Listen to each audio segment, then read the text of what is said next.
I'm reading from Exodus chapter 17. I'm not going to read all 17 verses, but hear this part of the story from the wilderness.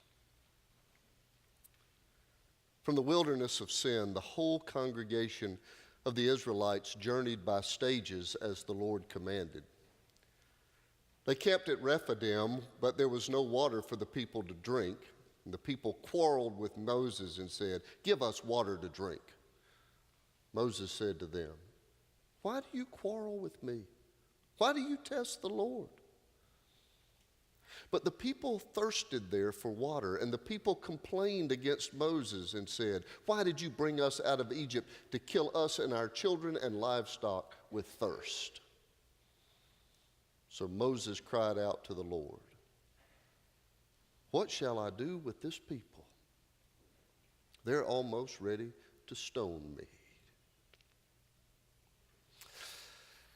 In Western Asia, sometime during the Bronze Age, about 1400 years before Christ, the Egyptian expansion was underway.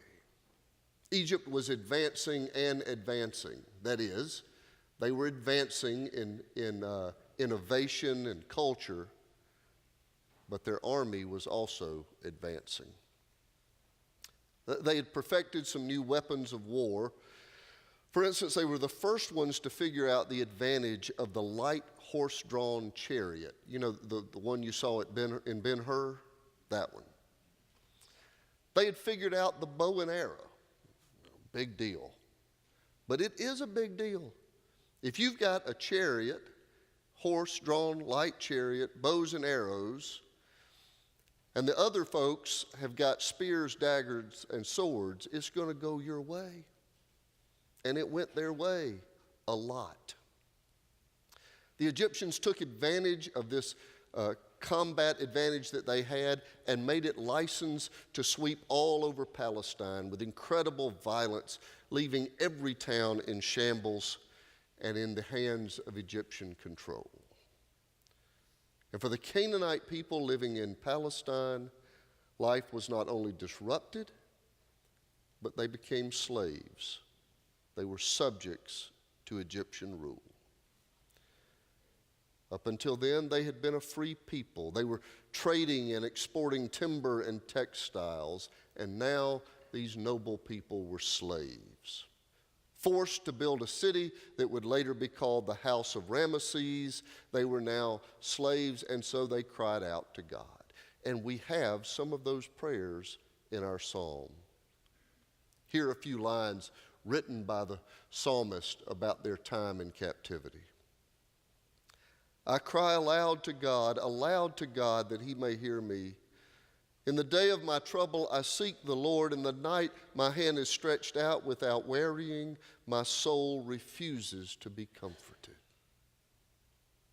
How long, O Lord, will you forget me forever? How long will you hide your face from me?"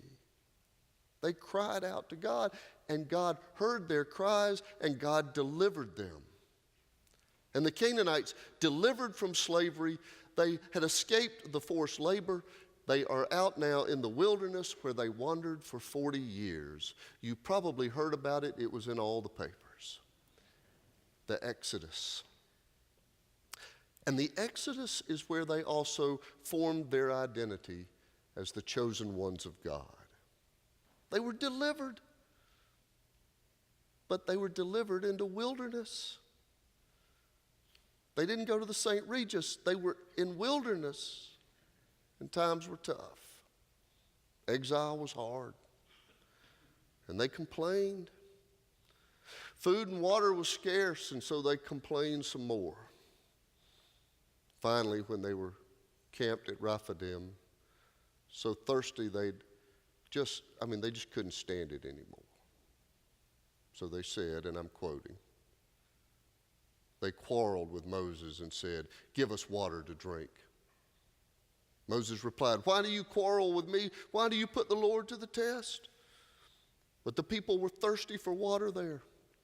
And they grumbled against Moses, and they said, "Why did you bring us out of Egypt to make us and our children and livestock die of thirst. Catch this. They were complaining to Moses because they were not in slavery anymore. Did you get that? Why did you bring us out of Egypt? They were complaining because they weren't slaves, which means they had become nostalgic for a rotten past. That's how nostalgia works. Nostalgia is a wistful affection for the past, a way of remembering that glorifies what was, that glosses over, that idealizes the days gone by. Melissa's dad used to say, we'd be sitting around in the den, he'd say, I always hear people talking about the good old days, the good old days. He said, I grew up in Beaufort, Georgia with no air conditioning. We're living in the good old days. What do you mean, good old days? But some people just continue to idealize the past, regardless of how difficult the past might have been. I think the poet Robert Browning captures nostalgia perfectly when he says, how sad and bad and mad it was. But then how it was sweet. See, a wistful affection for the past. Today, as has already been noted, is the first Sunday of our stewardship emphasis.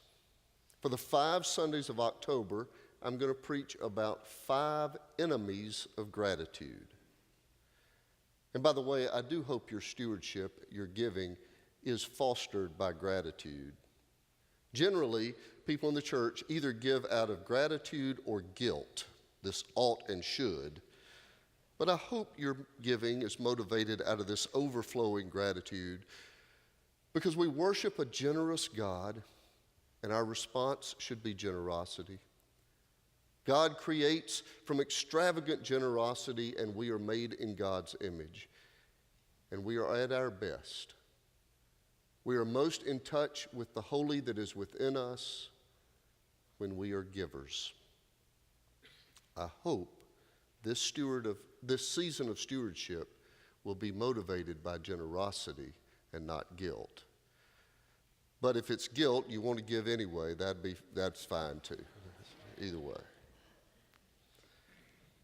But this month, we're going to focus our attention on the forces that push against our gratitude, the enemies that steal from us the joy of generosity. And the forces are sneaky. They don't announce. They kind of creep in slow. They find a little dark corner, and then they start their rot and decay. And today, the nasty enemy of generosity is nostalgia. When we live in a way that we're more grateful for a time past than we are for this present moment, we are stilted in our capacity to give. You might consider the advice of the Washington Post humorist Art Buchwald. He said, we seem to be going through a period of nostalgia, and everyone seems to think yesterday was better than today. I don't think it was. And I would advise you not to wait 10 years before admitting today was great. If you're hung up on nostalgia, pretend today is yesterday and just go out and have one heck of a good time. But churches that can remember a heyday sometimes have a hard time not letting nostalgia creep in. I had a lunch with a pastor this week, a pastor in South Atlanta. He's been pastor of the same church for 9 years. When he went as pastor, it was a small church. And for 9 years, it's been beat up by the trends of big city churches. And the truth is, they may have to close their doors soon. But he told me at lunch, he said, It felt really significant when my most influential church member said to me this week, I remember when we used to attract young families. We haven't attracted young families in years and years and years. It just isn't like it used to be. I guess we ought to talk about what's next. Nostalgia. Well, he might be right. I mean, it might be time for that particular church to close its doors. But it's wrong. It's wrong to think God is in retirement. We can never believe God's best days are in the past. Bruce Springsteen sings, yeah, just sitting back trying to recapture a little of the glory of. Well, time slips away and leaves you with nothing, mister, but boring stories of glory days. And it'll certainly affect the church's generosity if we let that kind of nostalgia creep in. If we start believing that God's great work is behind and not ahead, if we believe that, nostalgia will be our enemy for sure. Why would you give? Like buying stock in Sears and Roebuck. Glory days. But a powerful shift happens in the story of the Israelite people. There's a shift that happens in the wilderness that redeems this early episode of nostalgia. The Jewish tradition started to take shape in the wilderness. The Canaanite people formed as the Israelite people. And somewhere in the harshest realities there are, in the wilderness, somewhere a shift took place. And it was a shift from nostalgia to memory. They sound alike, but it's a vital difference. Today's episode is about nostalgia. Oh, how I wish we could go back to the way it used to be. Oh, wasn't slavery great? I wish we could go back. It's believing that the best was behind us. But memory works a different way. Memory reaches back and remembers differently. It remembers God has been faithful forever. God has never failed. God has never broken covenant. When things look bleak, God is making a way out of no way. Just remember, if you look across all of the church's history, if you look across all of your own history, you will know God has never failed. And the Hebrew people wrote those Psalms too. They wrote their experiences of God's faithfulness. Listen to a couple. Bless the Lord, O my soul, and all that is within me. Bless his holy name. Bless the Lord, O my soul, and do not forget all his benefits. Who forgives your iniquity, who heals your diseases, who redeems your life from the pit. Remember. We will tell to the coming generation the glorious deeds of the Lord and his might and the wonders he has done. You remember? Then he led his people out like sheep and guided them in the wilderness like a flock. He led them in safety so they were not afraid. Remember? Remember the works he has done? Remembering fuels creativity. Memory reminds us that God has always been redeeming the world and that God is still at work and that God's great redemption project is going on into the future. God is not some 32-year-old fastball pitcher who's lost velocity. God's not a 64-year-old desk clerk coasting into retirement.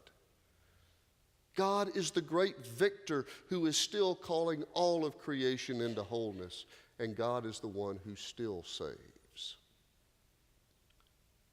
Nostalgia has no creative energy, and it leads to defeat.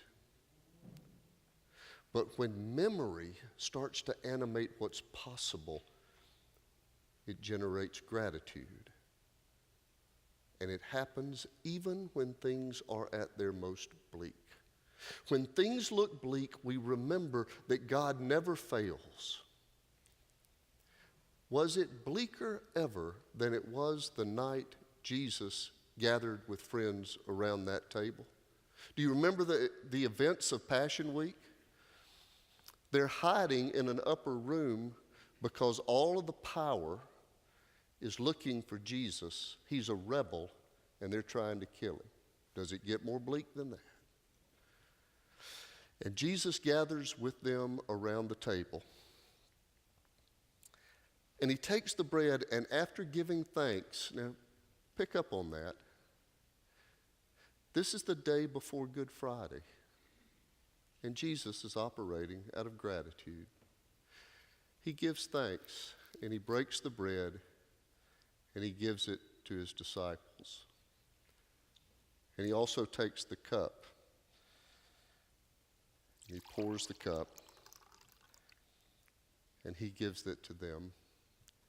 And he says, "This bread is my body, which has been broken for you. And this cup is my blood in the new covenant, poured out for many. And as often as you eat this bread and drink this cup, do this in remembrance of me." Remember. Remember that even though it looks this broken, God is the one who makes victory happen out of brokenness. And today we're celebrating that victory with Christians all over the world. There'll be a little group huddle in Puerto Rico today, and they won't have power and they will not have showered in a week. But somebody will find a loaf of bread, and somebody else will bring a cup, and they'll sit in a little huddle and speak the Spanish words of life. And somewhere else in the world, in North Korea, a group of Christians will gather together. They will find some hiding place like the upper room, and somebody will whisper, "This is my body broken for you. Do this in remembrance of me." All over the world, we are celebrating that no matter how bleak it looks, God is the victor. God is not retired. God is doing new things. Let us pray.